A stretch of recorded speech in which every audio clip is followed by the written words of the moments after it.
Hello, everyone. Welcome to episode 136 of Chatting with Anthony. For this episode, I'll start with the prompt: how to reconcile God's love and God's wrath.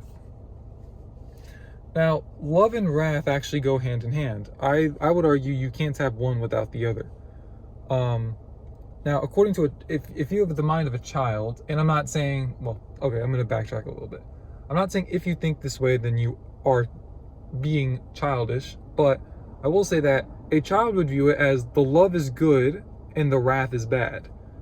Um, but I think as adults, we can all I think we should all be able to look objectively and say that if there is no wrath, then what even is love? Um, how loving is the love, quote unquote? That's essentially what I'm trying to say. You can't really justify love if there is no wrath. I think, at least. You need to punish. As the Bible says, don't spare the rod. Don't spare the rod for the child. And I think that there should be some clear boundaries between the love and the wrath. And they can and I think that they can overlap, intermingle, I guess you could say. But I think overlap is a better way to put it. Like the circle graph, where you have the one circle here and the other circle here, but there's that section in the middle where they both exist. I think you can exude wrath out of love, and you can exude love out of wrath. I mean, okay, I think it's easier for it to go the other way, but it can go both ways, I believe. And those boundaries enable the consequences, and that's where I think love comes in.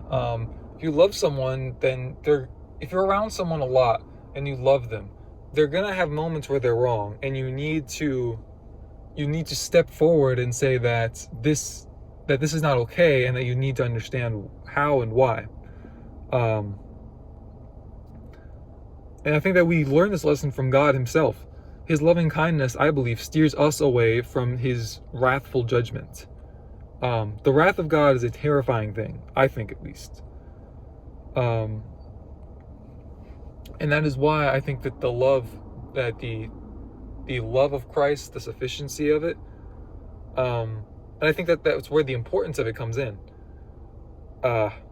What is the point of living holy if there is no real reward for it? The reward is, now you cannot live holy to get to heaven, but you live holy because you're going to heaven. But if we didn't need to live holy, then really what's the point? There would only be I believe there would only be earthly reasons to live holy if that were the case. You could have some kind of, like, you could hold the title of bishop or pastor as like an ego stroke, or as a career.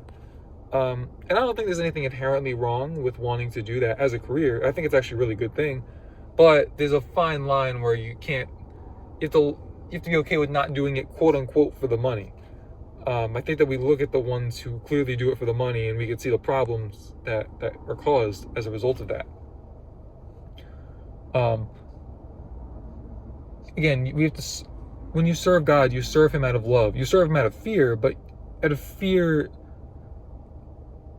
the fear is with the knowledge of the love, if the fear is correct.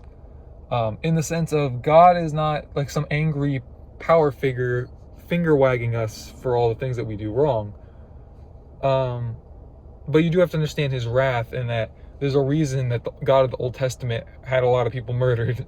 Or he had Christians in the Old Testament actually go and kill people.